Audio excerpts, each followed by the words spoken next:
Ever wondered why having a steady paycheck doesn't always translate to savings? You're not alone. It's a perplexing problem that many individuals with regular income grapple with. It seems contradictory, right?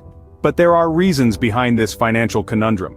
In today's video, we'll uncover why salaried people often struggle with savings. Diving right in, the first major issue is what we call the spending trap.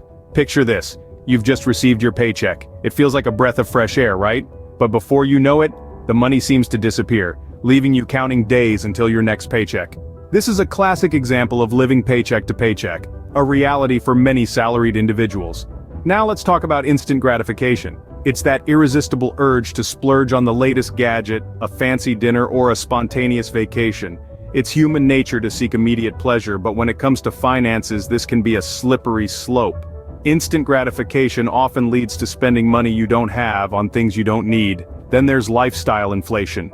Picture this: you get a raise or a promotion, and suddenly your lifestyle needs an upgrade too. A bigger house, a better car, fancier vacations. It's easy to fall into the trap of equating success with material possessions, but when your spending increases in line with your income, saving becomes a distant dream.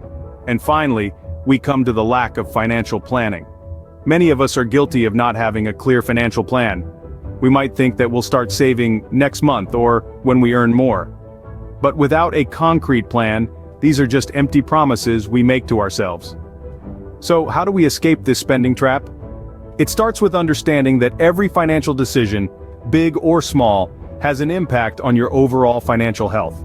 It's about making conscious decisions, delaying gratification, and most importantly, planning for the future. As the saying goes, it's not about how much you earn, but how much you save. Next up, we tackle the elephant in the room: lack of financial education. It's a less talked about, yet a major contributor to the savings struggle many face. Often, our education system doesn't equip us with the necessary financial literacy that's required to navigate the real world. This gap in knowledge significantly affects our saving habits. Imagine for a moment being in a foreign country where you don't speak the local language. You'd feel lost, wouldn't you? That's exactly how it feels to be financially illiterate in a world where money talks. It's like being in a game where you don't know the rules. You're bound to lose, or in this context, fail to save. Now let's delve into some basic financial concepts that can help in saving money. First, we have investments. Investments are not just for the wealthy. They are tools that can help your money grow over time. When you invest, you're putting your money to work, helping you accumulate more over the long term. Next, we have interest rates. Understanding how interest rates work can make a world of difference in your saving habits. High interest rates on your savings can lead to compound growth over time, meaning your savings grow exponentially. On the flip side, high interest rates on debts can make it difficult for you to save, as a large chunk of your income might go towards servicing the debt. Lastly, we have financial planning. Having a clear financial plan can guide your spending and saving decisions. It gives you a roadmap to follow, making it easier for you to save. In essence, being financially literate empowers you to make informed decisions about your money. It helps you understand where your money is going, how it's growing or why it's not, and what you can do about it. It's like having a compass in the financial wilderness. Financial education is the key to unlock the door to savings. Another major hurdle to savings is what we call the debt cycle. Picture this: you're offered easy access to credit cards, personal loans, or payday loans. Tempting, right? But here's the catch. These seemingly convenient financial tools can lead you into a never-ending cycle of debt that hinders your ability to save. Imagine you have a credit card. You use it for purchases, thinking, "I'll pay it back next month." But when the bill comes, it's more than you can pay off. So, you pay the minimum, thinking you'll make up for it next month. But then, next month comes, and the cycle repeats. You're in the grip of high interest rates and your debt keeps growing. This is the debt cycle in action. This situation isn't exclusive to credit cards. Personal loans, payday loans, they all work similarly. They provide quick cash, but at the cost of high interest and fees. Before you know it, you're using a large chunk of your salary to service these debts, leaving little or nothing for savings. So what's the solution? Well, it's simple but not easy. It's about managing and clearing your debts. Start by prioritizing your debts, focusing on those with the highest interest rates first. Create a budget that includes debt repayment and stick to it. Consider seeking help from a financial advisor or credit counseling service if you're in deep. Remember, it's easy to fall into the debt cycle. But climbing out requires discipline, patience, and a solid plan. It's a challenging journey, but a necessary one. Breaking free from the debt cycle can be the first step towards building your savings. Ever heard of Murphy's Law? If anything can go wrong, it will. That's where emergencies come in. You're sailing smoothly on the sea of life, then out of nowhere, a storm hits. An unexpected medical emergency, sudden loss of income, or an unforeseen major repair can send your financial ship into a whirlpool of chaos. This is why having an emergency fund is not just essential, it's critical. Imagine this. You've been diligently saving every month, cutting back on those little luxuries and slowly building up a nest egg. But then, life throws a curveball. A medical emergency crops up, or your car breaks down, maybe the roof starts leaking. It's not a question of if these emergencies will happen, but when. Now, if you've set aside an emergency fund, you're prepared. You can handle these unexpected costs without dipping into your savings or worse, plunging into debt. These emergencies can deplete your hard-earned savings in the blink of an eye, but with an emergency fund, your savings remain untouched, continuing to grow and work for you. But an emergency fund isn't just about handling the unexpected. It's about peace of mind. Knowing you have a buffer against life's surprises allows you to make better financial decisions. You're not constantly on edge worrying about what-if scenarios.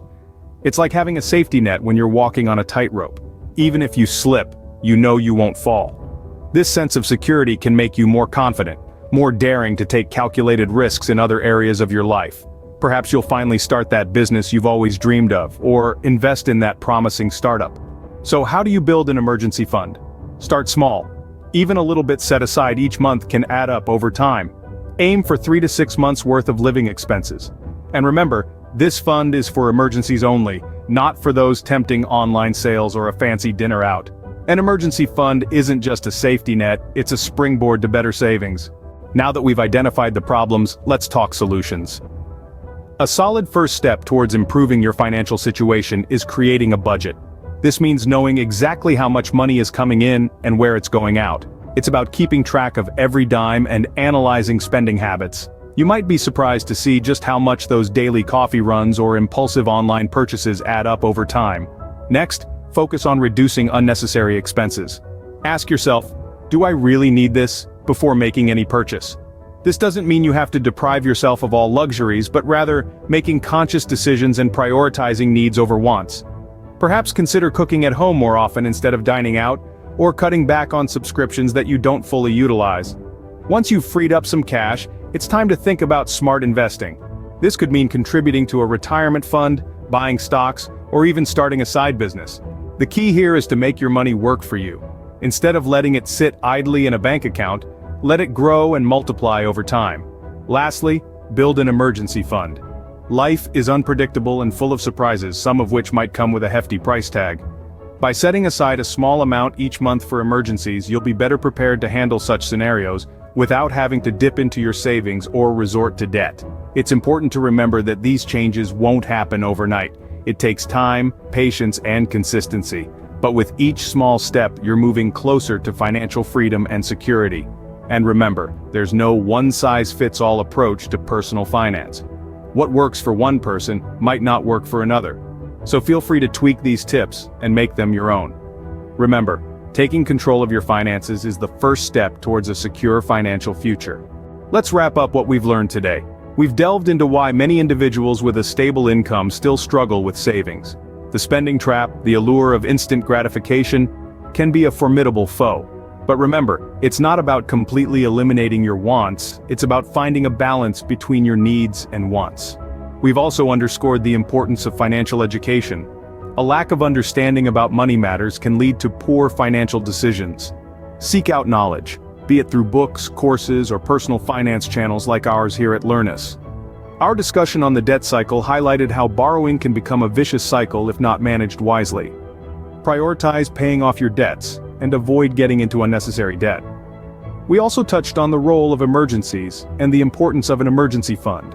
Life is unpredictable, and having a financial cushion can make all the difference when unexpected expenses arise.